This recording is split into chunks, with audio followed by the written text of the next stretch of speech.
Alors, imaginez la scène. Henry Kissinger, l'un des plus grands stratèges du XXe siècle, qui, à 95 ans, se découvre une nouvelle obsession, l'intelligence artificielle.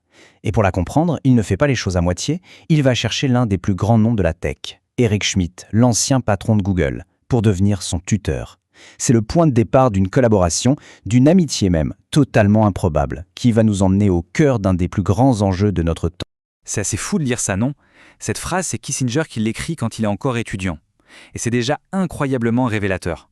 On y sent déjà cette fascination pour la trajectoire de l'histoire, pour le poids de la réalité qui finit toujours par s'imposer. Et en fait, c'est exactement cette même quête de sens qui, des dizaines d'années plus tard, va le pousser à s'attaquer à ce qu'il voit comme la nouvelle force inéluctable de notre époque, l'IA. Alors, penchons-nous un instant sur cette relation, parce qu'elle est vraiment unique.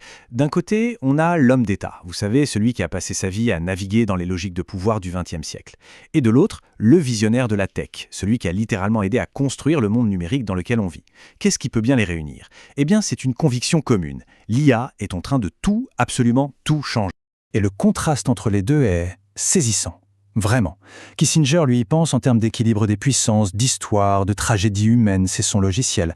Schmidt, à l'inverse, pense en puissance de calcul, en innovation exponentielle. C'est la rencontre de deux mondes, de deux langages qui n'ont rien à voir, mais qui sont forcés d'essayer de déchiffrer ensemble notre avenir. Pour bien saisir pourquoi Kissinger est à ce point obsédé par l'IA, il faut se rappeler d'une chose. Toute sa carrière, toute sa vie a été guidée par un seul et unique objectif, éviter une guerre nucléaire. Et pour lui, l'IA, c'est tout simplement un défi existentiel de la même ampleur. Kissinger a tout de suite mis le doigt sur le point crucial. Ce qui le fascinait, c'était que pour la toute première fois de notre histoire, l'humanité se retrouve face à un concurrent non humain, avec une intelligence égale, voire supérieure. C'est un concept qui est à la fois absolument fascinant et, il faut le dire, profondément inquiétant. Ça pose la question la plus fondamentale qui soit. Que devient la condition humaine dans tout ça ? Et ce qui est frappant, c'est que les mots qu'il emploie sont exactement les mêmes. Le langage qu'il utilisait pour parler de la menace nucléaire dans les années 60, il le réutilise des décennies plus tard pour parler de l'IA. Pour lui, c'est clair, le devoir de l'humanité, c'est encore une fois de réussir à maîtriser une technologie au potentiel immense, mais aussi potentiellement destructeur. Ok, maintenant changeons de perspective et passons à celle d'Eric Schmidt. Lui, en tant qu'homme de la tech, il voit les choses différemment. Il voit une trajectoire, une sorte de chemin tout tracé que l'industrie considère comme quasi inévitable. Et c'est ce qu'on appelle le fameux consensus de San Francisco.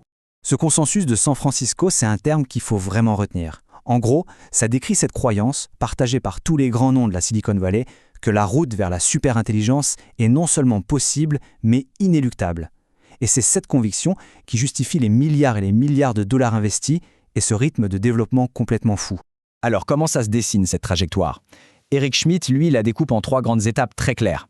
La première, c'est le langage. Bon, ça c'est l'ère de ChatGPT, on est en plein dedans. L'étape suivante, ce sont les agents, des IA qui deviennent autonomes, capables de gérer des tâches complexes toutes seules. Et enfin, l'étape ultime, c'est le raisonnement, une pensée vraiment d'ordre supérieur. La progression est logique et chaque étape nous rapproche un peu plus de la superintelligence. Et là, on arrive au Saint Graal, ou peut-être à la boîte de Pandore, c'est selon.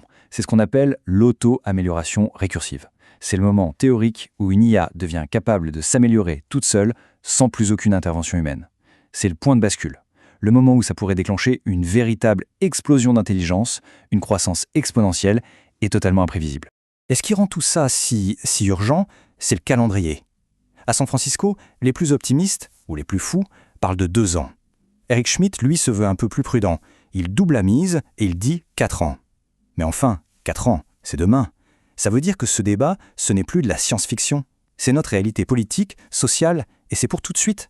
Bien sûr, toute cette course folle à la superintelligence, elle ne se passe pas dans un monde de bisounours. Non, elle est au cœur de la plus grande rivalité géopolitique de notre époque, celle entre les États-Unis et la Chine. Et les deux géants, ils ont des stratégies radicalement différentes. D'un côté, on a donc les États-Unis qui misent tous sur leurs puces ultra avancées et sur la puissance de leurs géants du privé pour être les premiers à atteindre la superintelligence. Et de l'autre, on a la Chine qui joue une autre carte, son contrôle quasi total sur l'électricité et les données pour déployer l'IA massivement partout dans la société, souvent avec des modèles en open source. On a vraiment 2 stratégies et derrière 2 visions du futur. Et c'est là qu'Eric Schmidt lance un avertissement qui est, je pense, crucial. Il dit qu'en proposant ces modèles gratuitement, la Chine pourrait tout simplement gagner la course à l'adoption au niveau mondial. La conséquence est énorme. Ça voudrait dire que des milliards de gens se mettraient à utiliser une technologie qui embarque avec elle les valeurs et les objectifs du modèle de gouvernance chinois. Et tout ça, eh bien, ça nous ramène finalement à la question de départ. La question qui, au fond, préoccupait tant Henry Kissinger.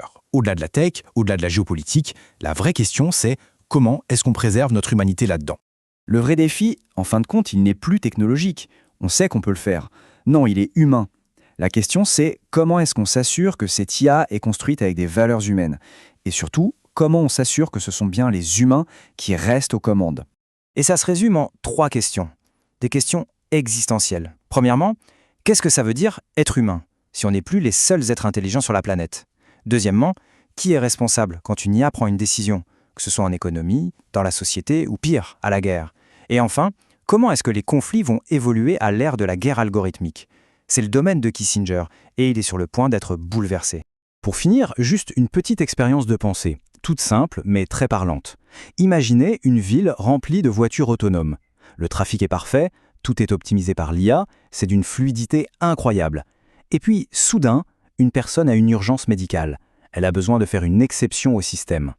Et voilà la question qui reste. S'il n'y a pas de bouton d'exception pour l'humain dans ce système, est-ce que la technologie servira vraiment nos besoins? Ou est-ce que c'est nous qui serons forcés de servir le système? On est face à un choix fondamental. Soit on conçoit un avenir où la technologie s'adapte à la complexité, au désordre de l'expérience humaine, soit on crée un avenir où c'est l'humanité qui doit se plier à la logique froide et inflexible de la machine. La réponse qu'on donnera à cette question, eh bien, elle définira notre siècle.